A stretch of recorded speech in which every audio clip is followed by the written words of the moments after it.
And good afternoon, folks. Warp 180 bringing another video. This time here we are going to be talking about the holiday ops, specifically the large crates. So sit back, relax, and of course enjoy the show. I'm gonna have to rain down a godly firestorm on you. And thank you for viewing this video. If you like the content, make sure you subscribe to the channel by clicking the icon above, and then of course hitting the bell icon to get notifications when the next video drops. So here we go. All right, folks. Of course, good evening, good afternoon. How are you guys doing today? We're covering the holiday ops for 2020. Now, basically, I'm calling these choices for the tanks in the large boxes mediocre at best.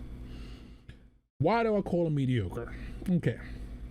Now, I want you to think about this for a second. Okay. Now, if you've watched all of the other CCs that, big name CCs, Skill for You, Quickie Baby, Sircon, they've all rated the top tier tanks in the game, right? Now, we all know from last year's box that Tabajetto 46, I said it backwards, bad streamer, 46, top tier tank, okay? The 703 version 2, again, top tier tank. The SU 130 PM, another top tier tank. The E75 TS, not top tier, but still overall a decent, good tank. Okay. Now, this year, we have the Batchat Barask, the barbecue, as I call it. Again, top tier tank. The Gzor, I don't know if it's top tier, bad tier, whatever tier, because I have not played it yet. I have no idea on it, and everything else like that. So we're going to leave that one, put that one to the side in its own little box. Then you got the Bajetto C50, sorry, getting backwards, the C47, 45, but the Bajetto C45. Again, this tank is, you see my reviews on it. I think this tank absolutely sucks. It's worse than the Emil 1951. Again, I think the Emil is a better tank than this one is. And the Emil you can get, or you were able to get for free.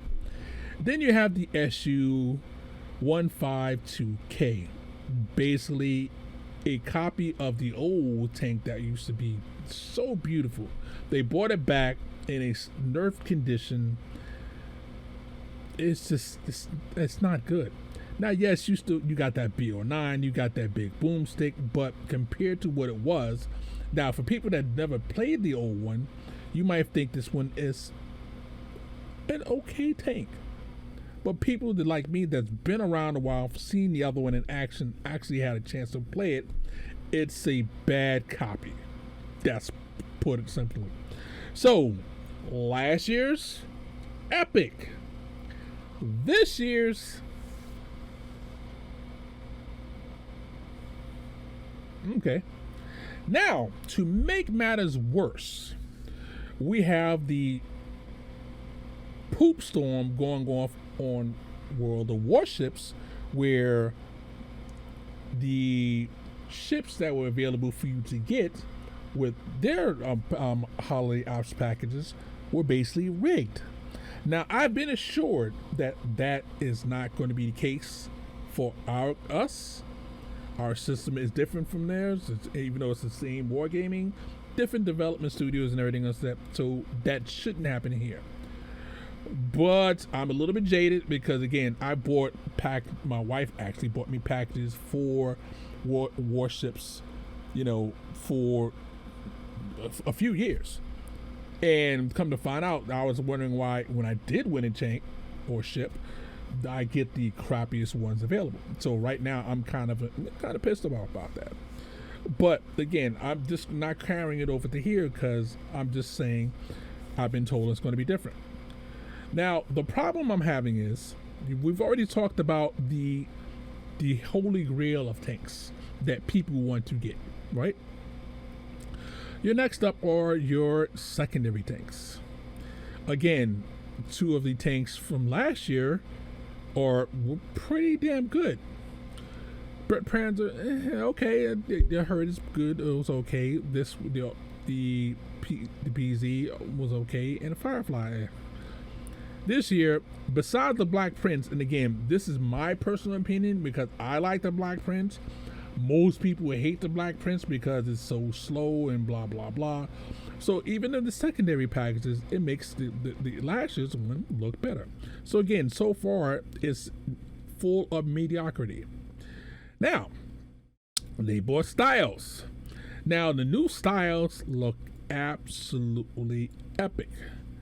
The problem is, if you don't have these tanks, the same thing I said last year, even though I wasn't a CC them, is the more styles that are available, it takes away from getting other stuff. So to make matters worse, you have the styles from last year also in the list to basically rob you of opportunities to get, again, the best stuff.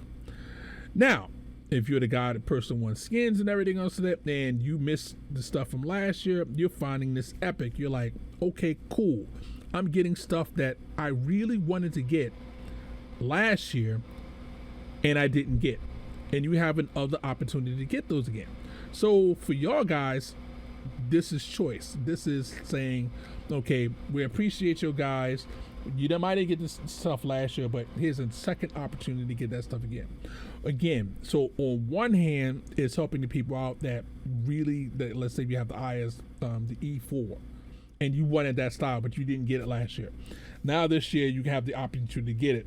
Okay, for you, it's great, but for people that don't care about the styles, it makes it bad for them. So let's drop down to the list. Okay.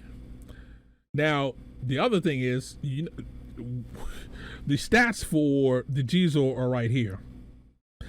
It don't look exactly epic, but we'll come back to this another day when I actually, when we officially get a chance to test it, because stats are one thing. You don't know what the dispersion values is and everything else, that, the hidden stats.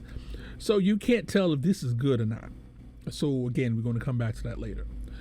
All right, folks. So we're basically going to end it right here. Basically, what I think is that it's just mediocre. I mean, last year was way better. I think that this year it's not really worth it, but it's all up to you. Well, this is Warp 123 saying, warp out, have fun. We'll catch you on the next one. And of course, please click the like, subscribe button. It really helps you turn out. Until then, we'll catch you later.